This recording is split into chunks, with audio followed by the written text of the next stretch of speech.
Halo Sobat Thinkers, kalian pernah gak nih lagi di jalan raya, terus kalian lagi mengendarai mobil atau motor, tiba-tiba kalian kaget ngedengar di belakang kalian ada kendaraan menggunakan strobo tetot-tetot. Terus kalian melipir karena takut. Nah, baru-baru ini viral di media sosial gerakan stop kasih jalan buat kendaraan yang menggunakan strobo tetot-tetot. Sebenarnya kalau ada mobil menggunakan strobo tetot-tetot, kita harus gimana sih? Apa hukumnya? Dan apa hukumannya bagi oknum yang menggunakan kendaraan dengan strobo tetot-tetot? Bersama saya, Jikri Cahaya. Mari kita bahas secara singkat, padat, dan jelas di Unthinkable. Pikirkan apa yang belum pernah terpikirkan.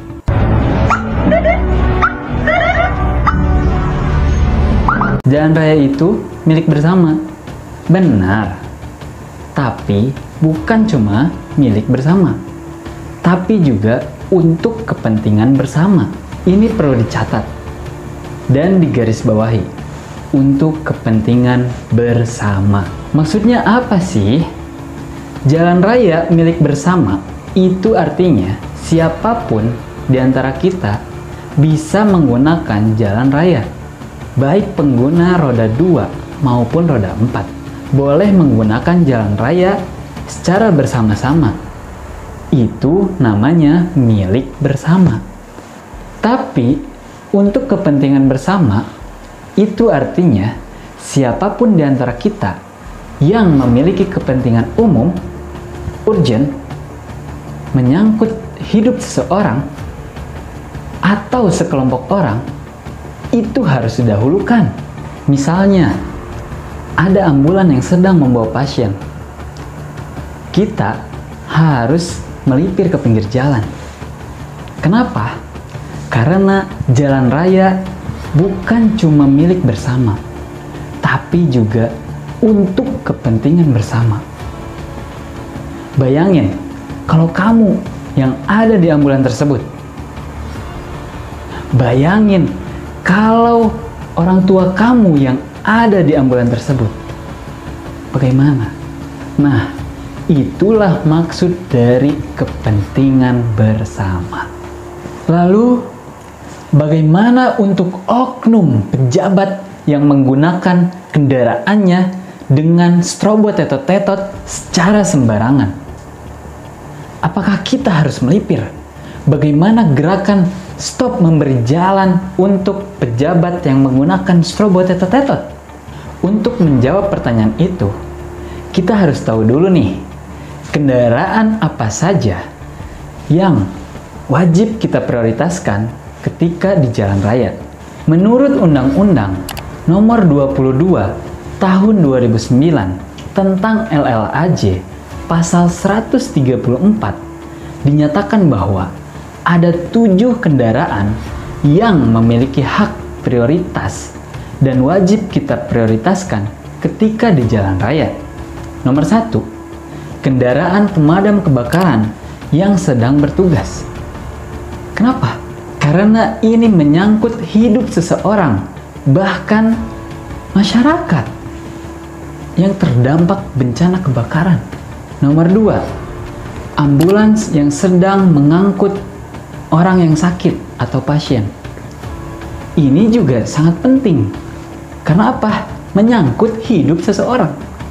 Karena kalau ambulan telat saja, sedikit saja telat, itu bisa berakibat fatal. Bisa berakibat kematian pada pasien tersebut. Nomor 3, kendaraan untuk memberikan pertolongan pada kecelakaan lalu lintas. Ini juga penting. Karena apa? Menyangkut kepentingan bersama. Nomor 4, kendaraan pimpinan negara Republik Indonesia, yaitu Presiden dan Wakil Presiden. Ini juga penting. Karena tugas negara, kepentingan negara, dan untuk kepentingan bersama. Lalu di nomor 5, kendaraan pimpinan dan pejabat negara asing serta lembaga internasional yang menjadi tamu negara. Nomor 6, iring-iringan pembawa jenazah. Nah, ini juga penting. Tapi ingat, ada yang nomor 1, ada yang nomor 2, dan iring-iringan pembawa jenazah ini di nomor 6. Jangan sampai terbalik. Nah, kemarin ada yang viral juga nih. Ada iring-iringan jenazah berpapasan dengan mobil pemadam kebakaran yang sedang bertugas. Masuk kori.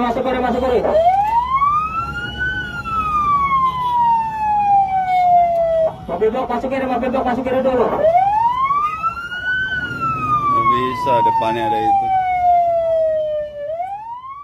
Nah, ini tentu salah, karena sudah jelas di undang-undang tadi, yang nomor 1 itu adalah mobil pemadam kebakaran.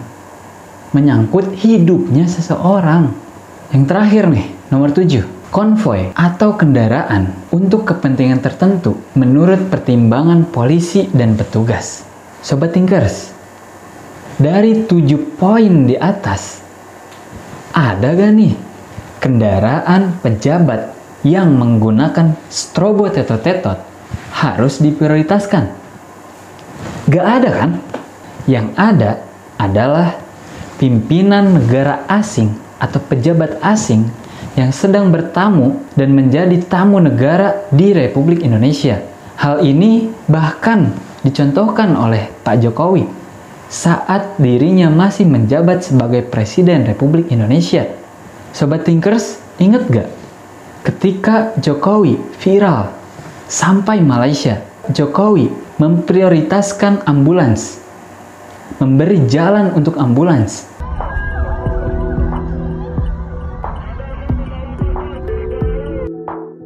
Dari undang-undang dan dari Pak Jokowi, kita belajar bahwa sirine atau strobo atau hak prioritas itu diadakan bukan karena jabatan, tapi karena kepentingan.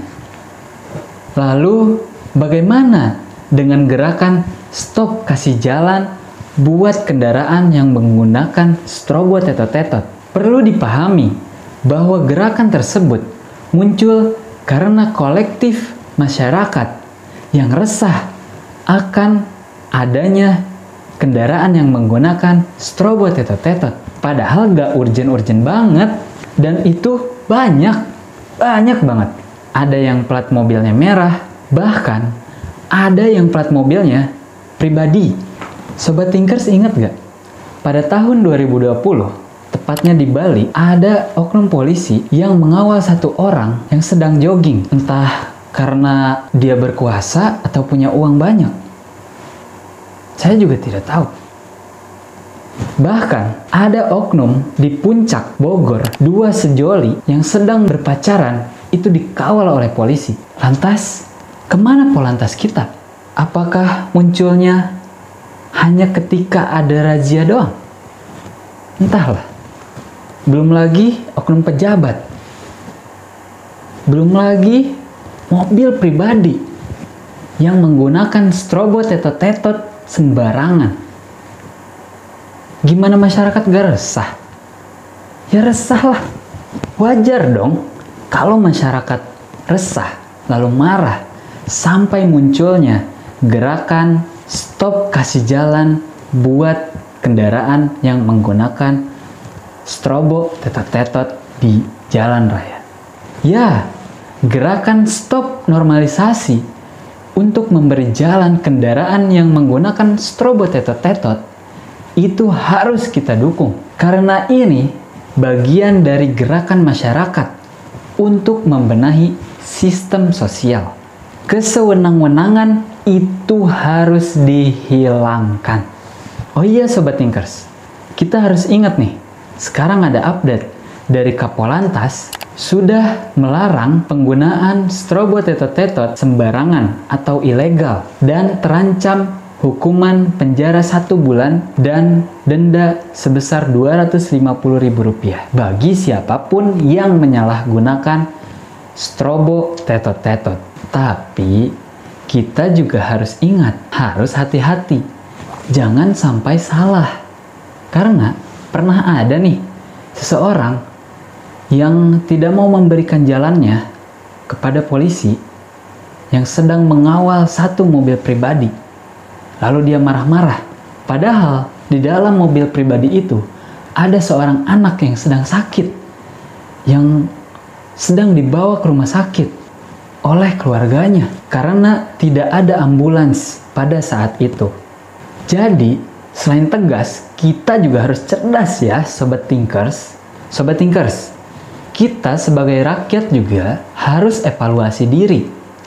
Karena masih banyak di antara kita yang enggan memberikan jalan untuk ambulans dan mobil pemadam kebakaran. Padahal, berdasarkan undang-undang yang tadi sudah kita bahas, jelas bahwa dua kendaraan tersebut termasuk kategori yang diprioritaskan, yang harus kita dahulukan karena untuk kepentingan masyarakat. Kalau di daerah kalian masih ada gak nih pengawalan abal-abal dengan strobo tetot-tetot? Atau masih ada yang tidak memberikan jalannya untuk pemadam kebakaran juga ambulans? Tulis di kolom komentar ya, Sobat Thinkers. Sampai ketemu lagi di pembahasan selanjutnya bersama saya, Jikri Cahaya, di Unthinkable. Pikirkan apa yang belum pernah terpikirkan.